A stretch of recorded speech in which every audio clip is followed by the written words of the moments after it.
ಹೆಸರು ಹೇಳ್ರಿ. ನನ್ನ ಹೆಸರು ವೀಣಾಬಾಯಿ ಅಂತ. ಇಲ್ಲಿ 40 ವರ್ಷದಿಂದ ಹೌಸಿಂಗ್ ಬೋರ್ಡಲ್ಲಿ ವಾಸ ಮಾಡ್ತಾ ಇದ್ದೀವಿ. ರೋಡ್ ಸರಿ ಇಲ್ಲ, ಮಕ್ಕಳು ಮತ್ತು ಶಾಲೆಗೆಲ್ಲ ಹೋಗುವಾಗೆಲ್ಲ ಪ್ರಾಬ್ಲಮ್ ಆಗ್ತಾ ಇದೆ, ಮತ್ತು ವಯಸ್ಸಾದವರೆಲ್ಲ ತುಂಬ ಪ್ರಾಬ್ಲಮ್ ಆಗ್ತಾ ಇದೆ.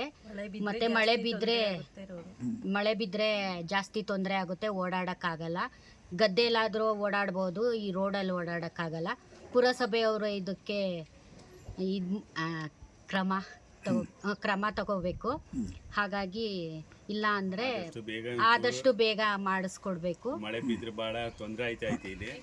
ಆದಷ್ಟು ಒಂಚೂರು ಮಳೆ ಬಿದ್ದು ಭಾಳ ತೊಂದರೆ ಆಯ್ತೈತೆ. ನಾವು ಸುಮಾರು 25-30 ವರ್ಷ ವಾಸ ಮಾಡ್ತಾ ಇದ್ದೀವಿ. ಅದು ಈ ರೋಡ್ಗಳು ಸರಿ ಆಯ್ತಾ ಇಲ್ಲ. ಎಲ್ಲೆಲ್ಲೂ ರೋಡ್ಗಳು ಆಯ್ತದೆ, ಅಲ್ಲೆಲ್ಲ ಆಗಲಿ, ನಮಗೂ ಆಗಲಿ. ಇದ್ರ ಬಗ್ಗೆ ಯಾರು ಜವಾಬ್ದಾರಿ ತಗೋತಾ ಇಲ್ಲ. ಆದಷ್ಟು ಒಂಚೂರು ರೋಡ್ಗಳೆಲ್ಲ ಸ್ವಲ್ಪ ಸರಿಪಡಿಸಿ. ಇದು ಸ್ವಲ್ಪ ಈಗ ಬಹು ವರ್ಷಗಳಿಂದ ಹಿಂಗೆ ಆಗಿದೆ. ಅಕಸ್ಮಾತ್ ಏನಾದರೂ ರೋಡ್ ಮಾಡಿಲ್ಲ ಅಂದ್ರೆ ಏನು ಮಾಡ್ಬೇಕು ಅನ್ಕೊಂಡಿದ್ದೀರಿ ನೀವೆಲ್ಲ? ಪ್ರತಿಭಟನೆ ಮಾಡಬೇಕು ಅಂತಿದ್ದೀವಿ. ಎಲ್ಲಿ ಪ್ರತಿಭಟನೆ ಮಾಡ್ತೀರಿ? ಪುರಸಭೆ ಹತ್ರ ಹೋಗ್ತೀವಿ. ಪುರಸಭೆಯಲ್ಲಿ ಪ್ರತಿಭಟನೆ ಮಾಡ್ತಾ ಇದೀವಿ. ನಾವು ಇವತ್ತು ಮಾಡ್ತಾರೆ, ನಾಳೆ ಮಾಡ್ತಾರೆ ಅಂದ್ಬಿಟ್ಟು ನಾವು ಕಾದು.